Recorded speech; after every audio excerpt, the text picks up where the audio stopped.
I'm Christine. I'm Desiree. We're all juniors in high school and don't know what we want to do with our futures. I Greek dance and I am president of a youth group.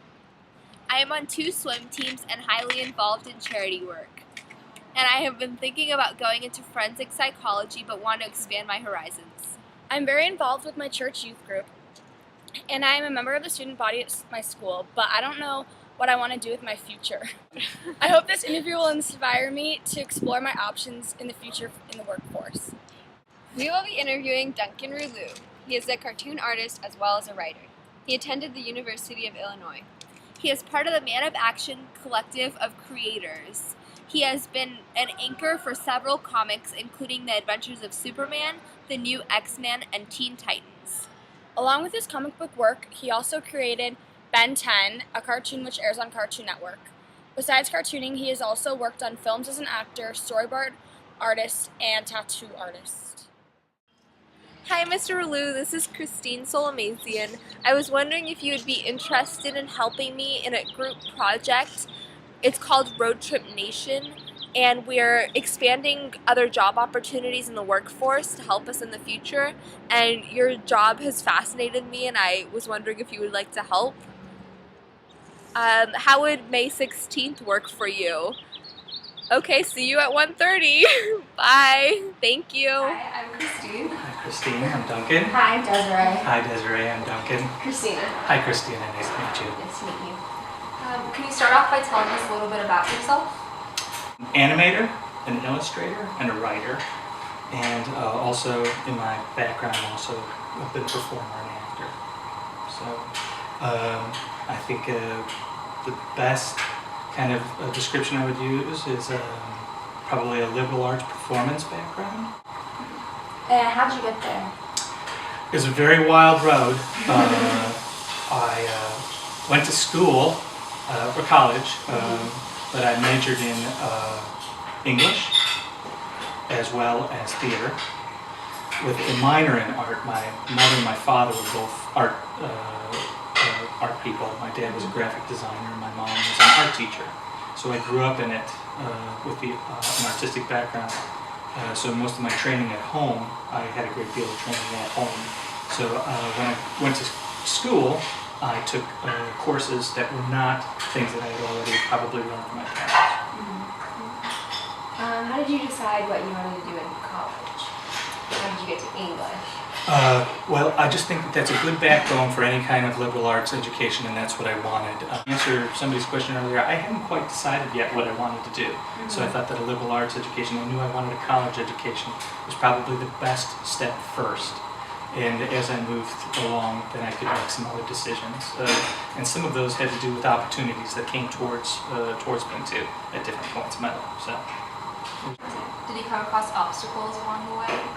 All of my education, as far as college and things like that, I had to get scholarships or Pell Grants. My parents did not have a great deal of money. So most of my education I funded for myself, and then I paid in loans afterwards. So that was a good incentive for when I was in school to make sure that I was going to actually use that time when I was there.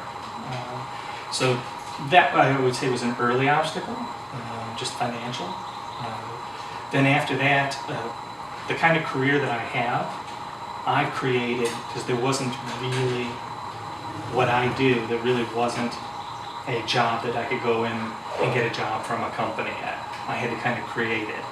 And so when you create something that you're trying to create a position or a niche or some kind of use for yourself, it takes a little longer for people to understand what it is you do and to define yourself so that people will hire you for different types of jobs.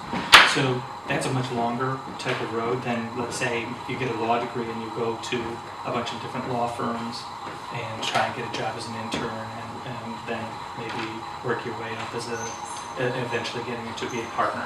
It's a very different kind of career path. So I think those would be the chief obstacles I encountered. And how did you get involved in cartooning for Ben 10? Well, I created Ben 10. My background, I started drawing and writing comic books for a while. I used to draw and write comic books for Marvel comics and DC comics. I used to write and draw the X-Men and a couple of other bigger titles, Spider-Man.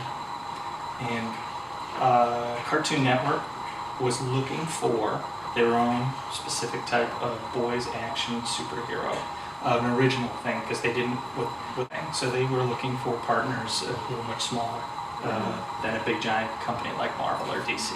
And so they had asked me, and I had a little company with 3 other guys, to come up with some ideas and pitch them to them. So one of those was Ben 10, and from that we developed it with Cartoon Network, which means the idea, we had the basic ideas, but some of the artists and the way that the show is going to look and the scripts and things like that, we worked a long time with Cartoon Network as we kind of put all of those things together, and eventually the show came out.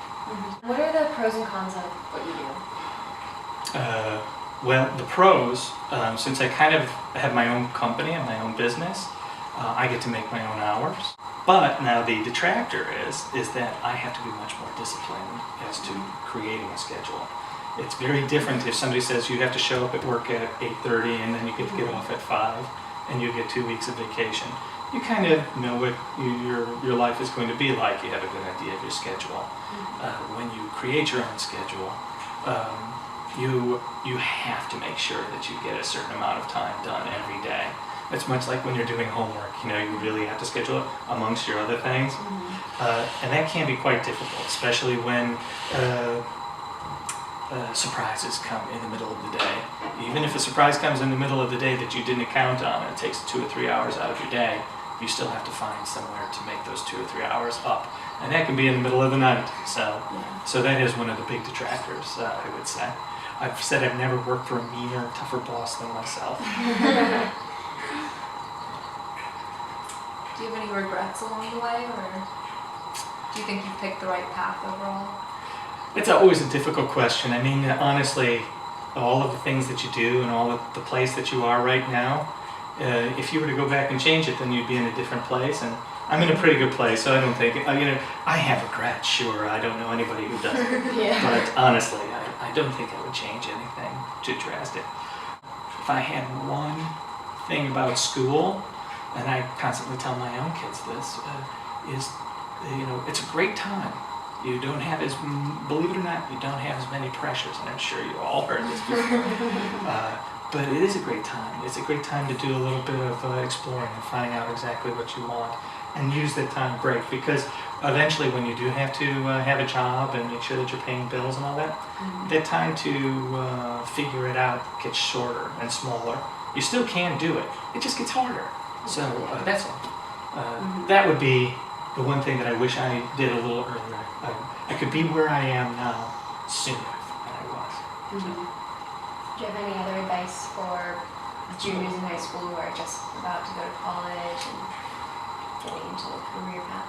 Well, if you have a real clear idea of what it is you want to do, if you do, then great, you should go for it and work really hard at it. If you're still kind of trying to take a little time, it's not as much of a rush as you think it is, but do some real searching.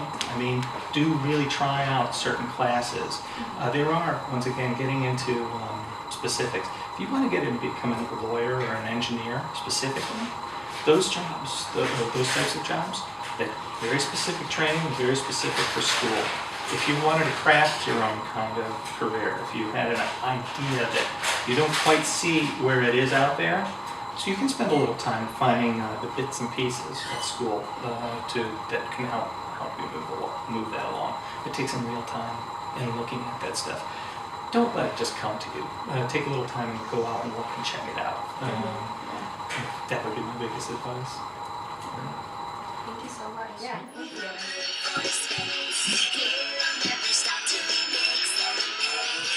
He's the baddest kid you ever saved all day.